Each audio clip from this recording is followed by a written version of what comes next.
makin hancur, hingga terdengar kabar mengejutkan. Zulaikha berniat pindah sekolah.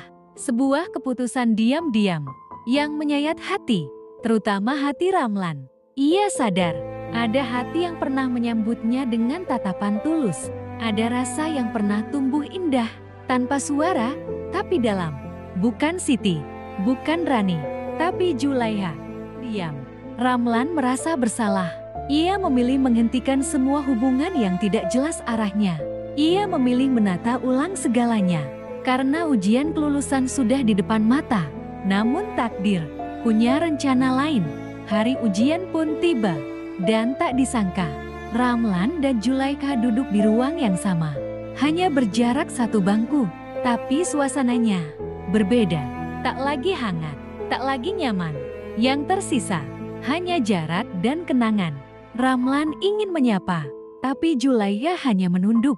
Tak ada kata, tak ada senyum, hanya luka yang belum sembuh. Setelah ujian selesai, Rani kembali mendekati Ramlan, beralasan ingin membahas soal ujian.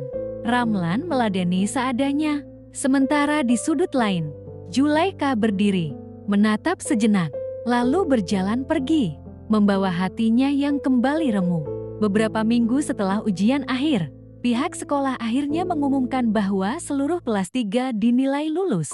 Suasana kelas pun berubah jadi pesta kegembiraan. Namun, di tengah euforia itu, terjadi satu kejadian tak terduga.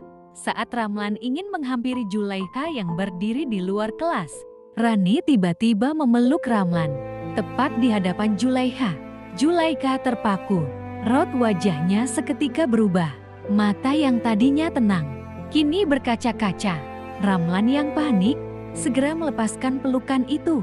Namun Zulaikha sudah lebih dulu berlari meninggalkan tempat itu. Air matanya jatuh, namun tak ada kata yang terucap. Ramlan mengejar, tapi terlambat. Hati Zulaikha telah kembali retak untuk kesekian kalinya. Sejak saat itu, mereka benar-benar berpisah dalam keadaan menggantung. Tak ada penjelasan, tak ada pertemuan kembali. Bahkan saat pembagian ijazah pun, Ramlan tak sempat melihatnya lagi. Waktu pun berlalu.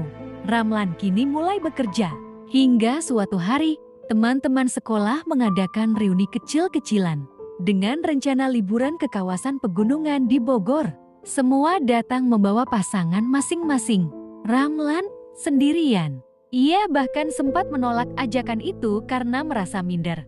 Namun teman-temannya memaksa. Bahkan sampai membujuk orang tua angkat Ramlan. Akhirnya,